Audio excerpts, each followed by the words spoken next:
All right, guys, we're back with a rank them 1, 2, 3. You already see the names up in the headline. And we're talking about Ja Morant, Trae Young, and Luka Doncic.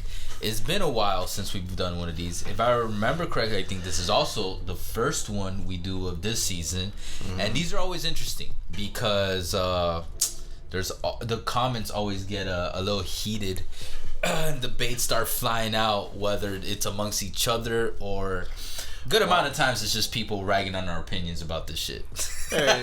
it's just so funny. Hey, man, that didn't work good for y'all, man. Remember the Zion videos? Yo. Oh, he's your next. There's been a good amount. The Jason Tatum one, like, guys. Be like, how the fuck do you have Jason Tatum and Jimmy Butler above Zion? Zion? What was I gonna say? It's about viewing things long term, macro. You know, eagle's eye point of view. That's what we do on this channel, and that's what we're about to do with these three. Although this one is gonna be a little easier. I'm not gonna lie. At least for me. What about you? This is still very difficult, man. Is it really? Hey, man, depending on who you ask, man, all these three guys are either emerging or already superstars. The one thing I will say is that if you asked me this last year, the top two would have switched for me. Now, if you asked me this year, I don't know, I just said what I said. But yeah, that would have been the only difference. But mostly, it kind of stays. If I did this last year, it kind of would have been the same. You already know where I want to go with this. I already know where you're going to go with this. One of them is balling out of control. He's elevating his team to a different level. His team, his status, his play, everything, his brand. But yeah, that's the beauty of recency bias. But I don't think we're about that too much in this channel. But that is very true. But all right, man. The players that we got over here is Luka Doncic, Ja Morant, Trae Young.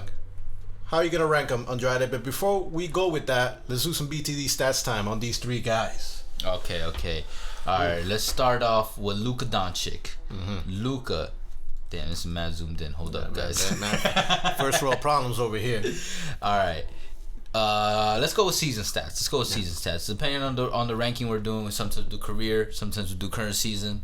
This season, 31 games played as of this recording. The man is averaging 25.2 points, 8.8 rebounds, 8.7 assists on 43.4% field goal, 29.1 from the 3-point range, 75% from free throw, and a true field goal percentage of 48.9. Nice. And a PER of 21.4 with a win share of 2.3. Pretty good. Next, we got Trae Young. Trae Young has played 41 games this season, averaging 27.9 points, 4 rebounds, 9.4 assists on 45.5% field goal percentage, 37.2 from the 3, 90.1 from free throw, 52.3% true field goal, PER of 25.2, and a win share of 4.8. Damn good. And lastly, Ja Morant, the talk of the season, has played 35 games, averaging 25.1 points, 5.8 rebounds, 6.9 assists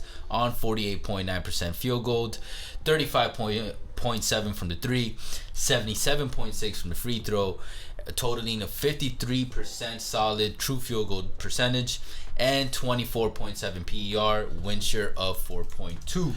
All right. What does this mean? So what does this mean? And Doesn't mean jack shit. Doesn't mean jack shit. And I know I already said it before in the video, but now that we know the stats, we have a little bit more clarity. Andrade. Wait, before we get into it, the criteria for this is it includes this season gameplay, but we put heavier emphasis on playoff performance of recent times. So that's where most of the recency bias will come, because playoff performance, at least for us and for most smart fans, that's where you really get to see what a player is made of. Yeah. And then a little bit of future trajectory, and that's taking into account the size of the player, their position, not their position sometimes their position on the basketball court, but also their position in their franchise, franchise leaders, all that good stuff, their leadership, things that don't show up, so some of the intangibles that are off the court that you don't really get to see on a stat sheet. All of that we put into play on top of their talent, their play, and all that. Okay. So keep that in mind, guys. Keep that in mind. Third time is the charm of me asking this right now. Andrade, how would you rank these three players? All right, man. I'm gonna have to put Ja at the top. Damn. Luka has fallen down from me to number 2. Like I said, last year, Luka would have been at the top. And third, Trae. And just a little quick before you guys jump on me, I know Trae is at the bottom. He could very well deserve second, but the sizing thing, man, the defense thing, like there's gotta take that into account. And like I said, a little bit of future trajectory. Come on, man. Those top 2 that I named are going to be top 2 superstars. Trae will be in the conversation, but I don't think at the level that these guys are going to be at. What about you, Erwin? This is very, very, very difficult. Are we gonna have the same ranking? You gonna switch it up? I feel like you're about to throw out my last year's ranking. We might, man. Fuck. No disrespect over here, but I'm having Ja number 1. Ooh, I'm a little surprised by that. I'm having Trae number 2. Ooh, nah, bro. Now I'm having Luka number 3. Now look, obviously there's not a talent, like obviously with a talent, because when it comes to just purely talent of the player, Luka is still number 1. But when it comes to like throwing into teams and how much you're elevating your teams, which is how you're gonna be able to. I was just about to ask how you're gonna be able to tell, like, you know, the difference between like how you're gonna rank superstars. Yeah. Yeah. What we've been seeing going on with Ja. I said this before. Undebatable. But all right, tell me about Trae and Luka, because I'm so curious on that right now. By the way, that's part of the criteria that I forgot to mention. We take into account individual performance and talent and potential on top of, like I mentioned with the leadership, team, franchise, player, leader. How their effect when you build around them. Yeah. Continue. Look, man. Why Trae over Luka? Look. Obviously, I know right now the Hawks, they're doing ass this year. They're 5 games under 500 as of this recording. The Mavericks right now, they're 6 games over 500. They're number 5 seed in a still great Western Conference. Mm-hmm. But the fact is that Trae Young last year in the playoffs, that guy crazy. Balled the fuck out. You know, but you don't think it might have been a little fluky? Kind of, but you know, it's kind of difficult to fluke your ass into, like, you know, the Eastern Conference Finals to the Eastern Conference Finals. That's true. That's true. Yes, a conference finals is a conference finals. He had some help with Ben Simmons breaking down, but he was able to beat a pretty good Knicks team, you know, which is one of the best defensive teams last year. At the time, yeah. He silenced, you know, Madison Square Garden, which is still one of the hardest. He created one of the greatest chants with the fuck Trae. Fuck Trae Young, man. Yeah, that was like, hey, when the Knicks are good, that's one of the toughest venues to get a road win. That's true. On that. I've heard that. We need to watch a game at MSG. Philadelphia, man. Hey, man. City of brotherly love. Hey, not that much love if you're the road team, man. That's very difficult to be able to beat a quality team like that. Yeah. And obviously they lost to the champions. And hey, they gave the champions despite. And this is all of this with the Trae Young's team not being completely healthy. They didn't have DeAndre Hunter. This other guy that I freaking forgot, Cam Reddish, he wasn't completely healthy as well. John Collins, he was going through a couple of injuries as well. All right, but something. If you were going to build, just quickly touch on this. You were to build around your franchise right now. Who would you pick, Luka or Trae? Right now. Man. Still difficult, man. I'll slide over Luka. Luka's the better player. Obviously, he could do a little bit of everything. I'm just curious about like that. Talent. I get with the ranking, like if you but I'm just curious. Like, would you build? You would choose Trae to build your franchise around right now? You also as well said future trajectory. Okay, the Eastern Conference is still the weaker conference compared to the Western Conference, so you're gonna have more chances to be able to do whatever you gotta do. See, I'm thinking. Okay, good point. I see where you're seeing that. Okay, I'm thinking also. Like, I'm thinking more future trajectory, like how they'll develop individually and then push their teams further. I'll give it to you. Okay, it could be easier for Trae in the East, but why Luka, man? Luka. I'll touch on Ja later because you guys already know I'm gonna go in on Ja, and we have Ja at the top. I'm a little surprised because Luka is like your poster boy of your boys. He started my boys' crew back in the day. I'll admit that, but Luka for me is giving me a little bit of Zion vibes with the work ethic. Like, nah, man, bro, if you want to become a historic, iconic player in NBA history, you have to put an insane amount of work. I think you he does. put that insane amount of work to make it to the league. I think he but does. Then you have to keep doing that. I'm not saying he doesn't, but I don't think he pushes I think he does, to that Kobe-esque. Ja is proving that he does. We've heard that he does it, and now the results speak for themselves. Luka needs to stop using the regular season, the early regular season, to get into gameplay ability. You talk about the Mamba mentality in that, but the Mamba himself, before he passed away, he has Luka's respect. Luka deserves the respect. I'm not saying he doesn't, but I'm saying like Kobe just doesn't respect everybody. If you want to be that guy, he can. You gotta be. And like his 3-point percentage to me is speaking for itself. And Luka can shoot from 3. We've seen way too many game winners at this point. Yeah. But like already, what is this? His 3rd or 4th year in the league by now? Yeah. Like he should be shooting better than 30, averaging better than 30% from the 3. At this point in the season, they're already 50+% into the season. Yeah. Ja is proving, and I remember when we did one of the rankings or start bench cut, people were like, "Yo, but Ja can't shoot a 3." I'm like, okay, but I believe he will develop it. What he do? He is currently in that state of developing it. Now, is he amazing? No, but 35%, close to 36% for a guy like him who was shit from the 3. Yeah. And then Luka, who wasn't shit from the 3, but it's never been great. Luka right now should be doing better than Ja from the 3, and that's what I'm talking about. The work ethic on top of the weight. Another thing I used to talk about Ja. People would be like, "Oh, he's really skinny, this and that." I'm like, I believe in this. Is what I said with Tyler last year in the off season. They have that mindset, and I think he has that work ethic from what I see from the outside. That's the next step that he'll actually get in the gym and develop that muscle. Ja's done it. It's the reason he's able to not just cut in, but be able to swerve and body big guys. He's only 6'3", probably in real life 6'1" to 6'2". Like he shouldn't be able to just, you know what I mean? He should be able to fucking get taken down, kind of like fucking Alex Caruso by Grayson Allen. Oh, that was a fucking dirty ass fucking play, man. Yeah, like, man, he's been like, Grayson Allen. Come on, man. You honestly have a talk with that guy, because that Grayson Allen's been like that ever since he's played in Duke. Yeah, I'm okay with some, I don't want to say dirty plays, but some like very harsh plays, you know, like a Patrick Beverly, you know, get in their face, maybe do a little rough and tough, but like there's that, and then there's a very fine line of like where shit starts getting dirty, All right, side tangent over. Now, so that with Luka at 6'7", guys, bro, 3rd, 4th year, if he was bout it, imagine the body he would have right now. You know what I mean? He could be lean, mean, muscle machine with his fucking natural feel for the game. This motherfucker could already be LeBron of the fucking NBA by now. So that's, for now, I'm gonna have him below Ja. Because, am I saying he's that's where I see him? No, I still think he has greater potential than Ja. Hey. The size is a part of it. Now, the leadership, we'll touch on that when I talk about Ja. Trae, unfortunately, I'm sorry, man, you're even smaller than Ja. You don't have the muscle that Ja has put on. You don't have the hops that Ja has.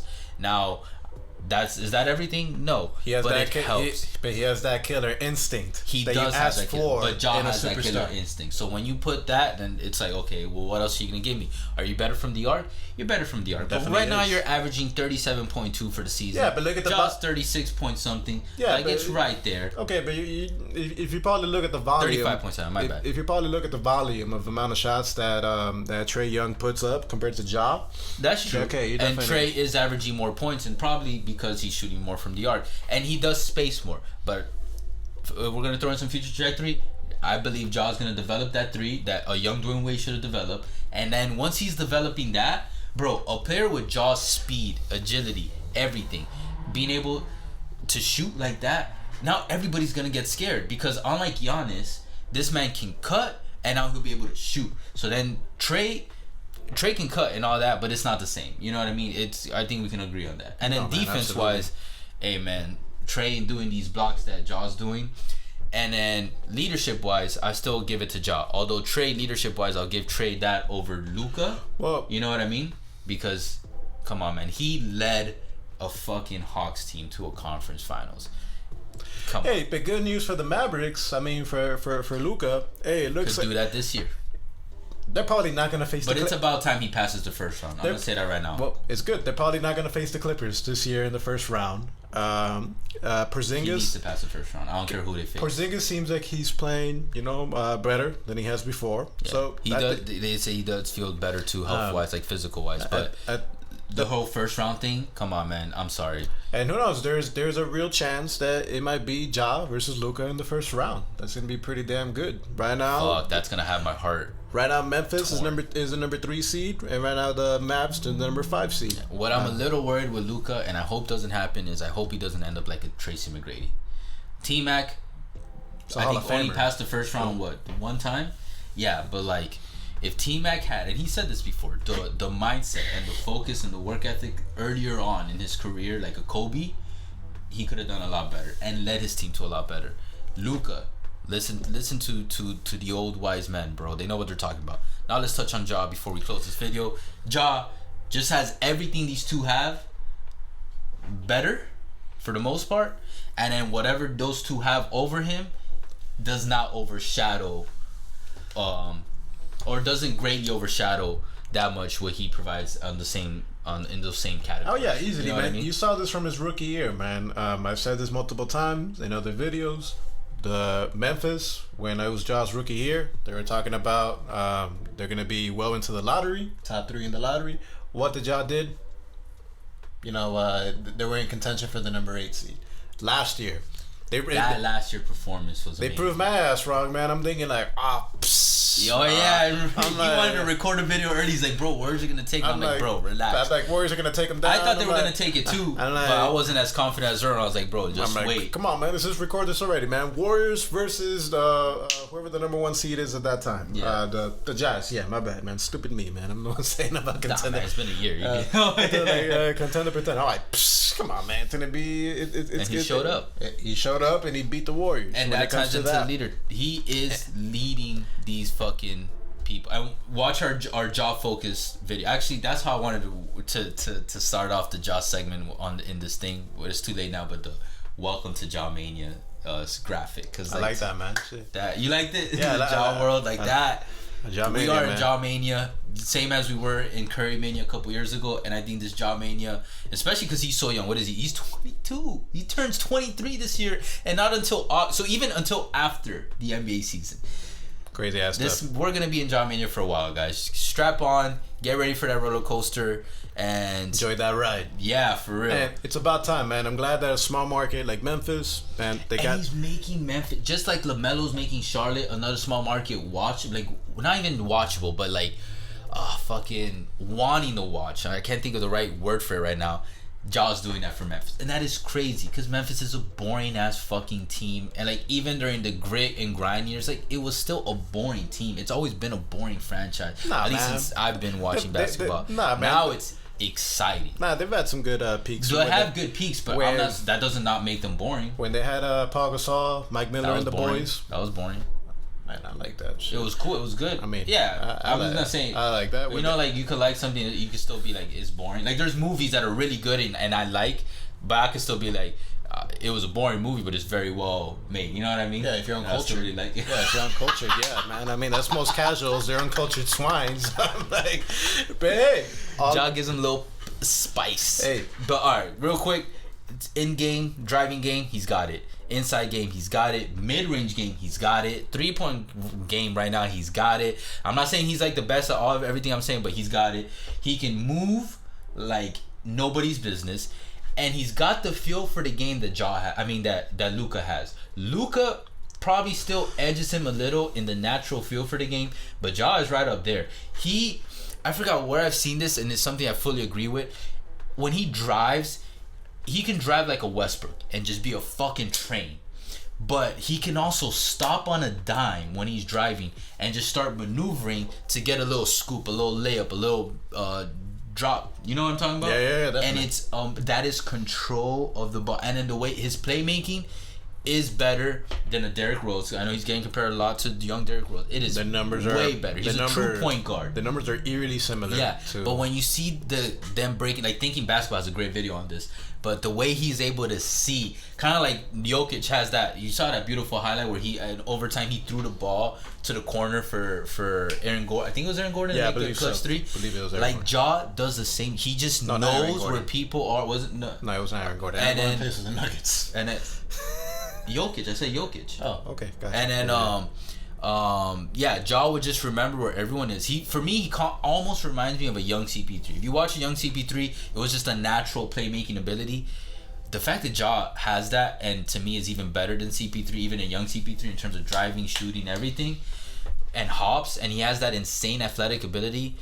What else? And one thing I think might be the reason he may end up having a better overall career than Luka is he's got that Trae upbringing in terms of underrated, fucking passed on by everybody. Right now, heads up guys, little teaser, we're working on a Ja Morant backstory documentary. That'll be our first very serious video that we do on the channel of that sort. That'll be up right before All-Star Weekend. Heads Super up. deep dive. Yeah, on everything before his NBA career started.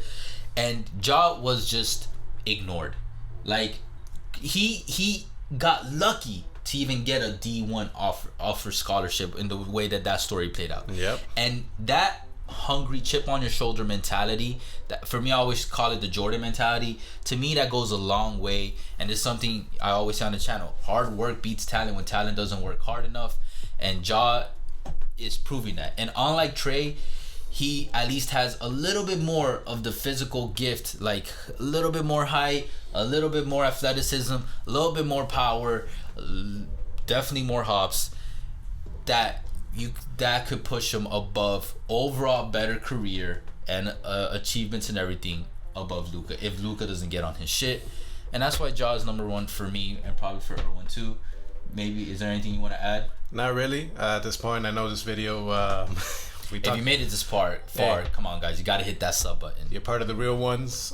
Anyways, guys, let us know what you guys think in the comments, man. Are we completely out of our minds? Maybe. I mean, all successful Maybe channels. Luka fans might attack us for this one. Yeah, I feel. But if you've been following the channel, you know both of us sweat Luka. Yeah. But hey, definitely. we're gonna keep it real. I'm still surprised you have him in number 3 though. That's crazy. All right, man. I try and keep it as unbiased, real as I I can. feel you. This definitely could change in the playoffs. That's the beauty of the association. Oh yeah, bro. If Trae does another crazy, first they gotta make the playoffs. It's not looking to, but I feel like they at least get a playoff tourney spot. But man, if Trae has another one of those, and Luka loses in the first round To the Clippers again? I may hop on your ranking, bro. Cause come on, Luka. No more bullshitting right now. For fear, it's time. Yeah, It's time, man. baby. But anyways, appreciate all the love and the hate. You guys already know. Facebook, Twitter, TikTok, all podcast streaming platforms. I think Andrea's gonna bring it up right now. Oh yeah, YouTube video they recommend to you guys the most, and our most recent upload right here. And a little circle is that sub button, so you better go hit that.